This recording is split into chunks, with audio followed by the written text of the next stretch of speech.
Hi again ஒரு கேஷுவலான talk. இப்போ ஊருக்குள்ளார நிறைய பேருக்கு கால் பண்ணி உங்கள் அக்கௌண்ட்டுக்கு வந்துட்டு நாங்கள் தெரியாமல் பணத்தை அனுப்பிச்சிட்டோம், நீங்கள் திருப்பி எங்களுக்கு அனுப்பிச்சுடுங்க, வேணா உங்கள் எஸ்எம்எஸ் செக் பண்ணி பாருங்கள், உங்களுக்கு பேங்க்லேருந்து வந்திருக்கும் அப்படின்பாங்க.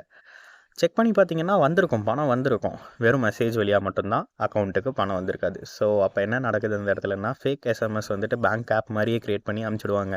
இஃப் நாட் கிளிக் ஹியர் அப்படின்னு சொல்லிட்டு ஒரு லிங்க் எப்போவும் பேங்க்கில் கொடுக்குற மாதிரியும் கொடுத்துருப்பாங்க. அந்த லிங்க்கை தொட்டுறாதீங்க.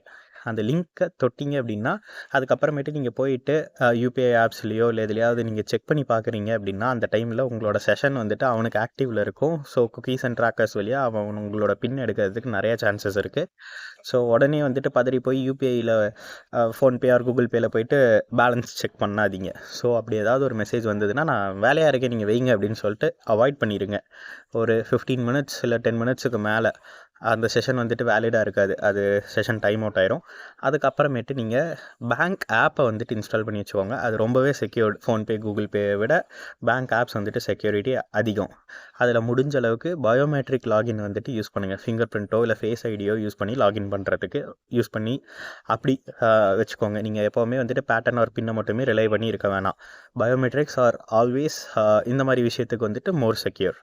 ஸோ இப்படி ஒரு மெத்தடில் ஃப்ராட் போய்கிட்டு இருக்கு. உடனே வந்துட்டு நீங்கள் யூபிஐ ஐடியில் போய் பேலன்ஸ் செக் பண்ணுறேன்ட்டு பண்ணிடாதீங்க. பேங்க் அக்கௌண்ட்டில் ட்ரான்சாக்ஷன் ஹிஸ்ட்ரியை பாருங்கள். தேங்க்யூ.